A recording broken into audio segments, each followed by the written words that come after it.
All right. So while they operated during the winter of 1962-63, their winter, they noticed at one time while the reactor was operating some unusual happenings there. Uh, and they shut down, the reactor shut down. They decided to investigate. Uh, when they opened the cover to this tank where the reactor was, they noted some signs of a fire that may have taken place there. There were some black marks and so forth.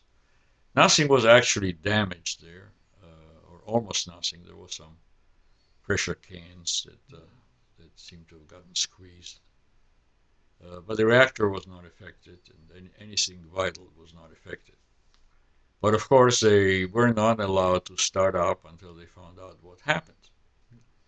Well, what happened was that for some reason, some hydrogen was generated inside this tank, and when hydrogen mixes with air or oxygen, you can have an explosive mixture. And in this tank were all kinds of relays, that generate sparks. So there was this little fire, and as I said, there was very little damage. Now, they communicated with us, this was the only way, by shortwave radio.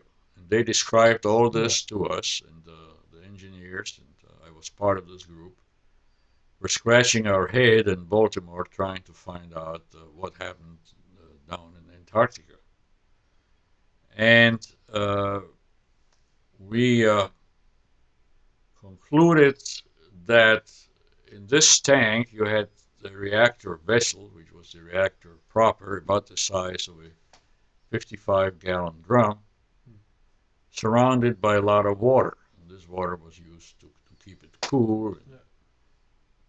And apparently, the radiation from the reactor out there had led to the decomposition of some of this water into hydrogen and oxygen. Now, the oxygen was probably, since it's a very active form of oxygen, it probably oxidized some things, some metal surfaces. But the hydrogen eventually made its way out of the water and started accumulating in this tank where it mixed with air, and hence you had an explosive mixture. And that was a correct diagnosis. And they fixed what little damage was done out there, and they told us they can operate the reactor. But we told them what you will have to do is you will have to continuously purge the air in that tank. So they had a big air blower, which was blowing always fresh air, and they had an instrument which measures the hydrogen concentration.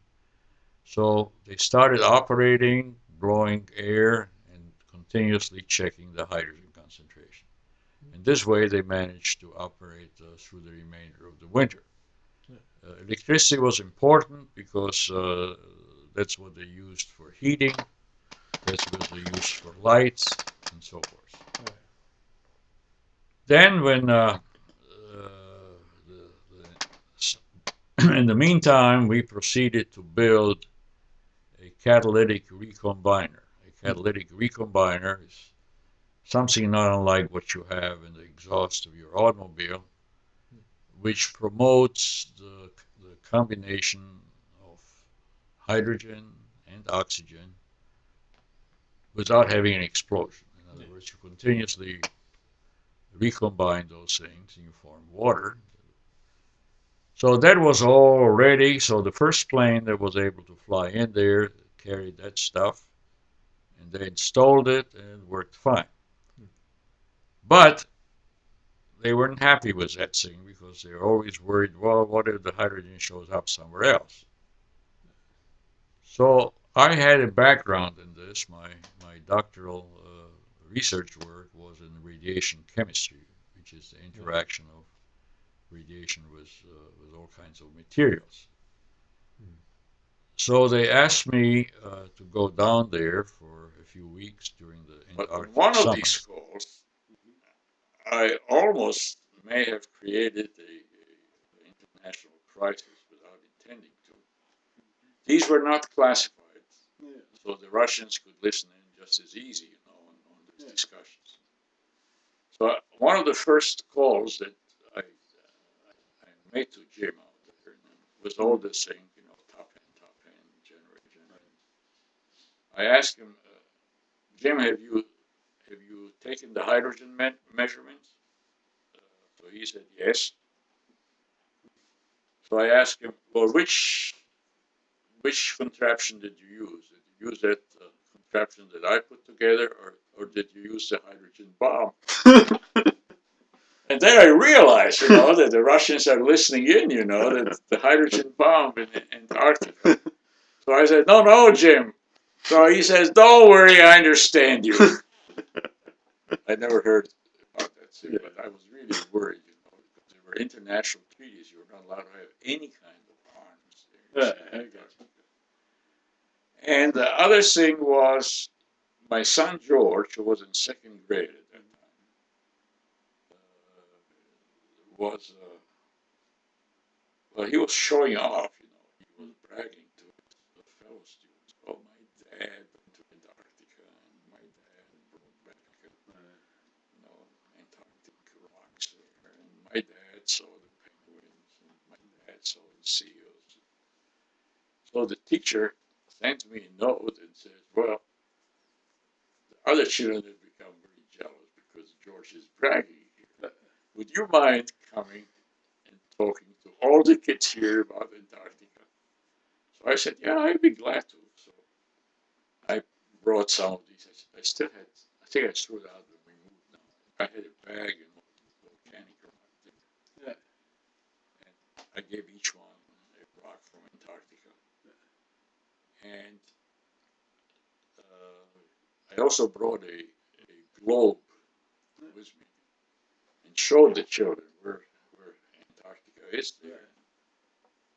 And I told them, well, you see, we were down there, and I said it was so difficult, because we kept falling off the globe out there.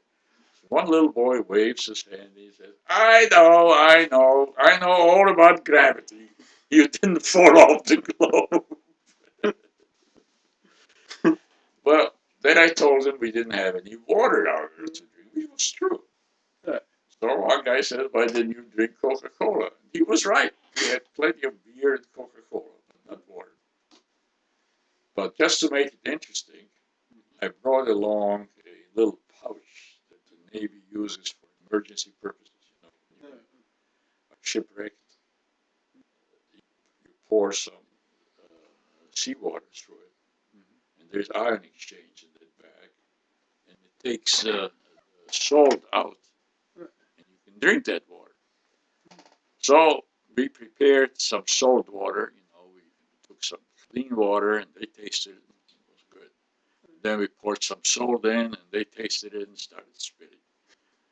And then we took the salt water and poured it through that pouch and collected what came out. And they tasted it again, and it tasted good. So they were really impressed what chemistry can do out there. And then later on, the teacher must have asked each one of the students to write me a note. And one little girl in second grade writes, Mr. Schneider, you're the most wonderful man I've ever known.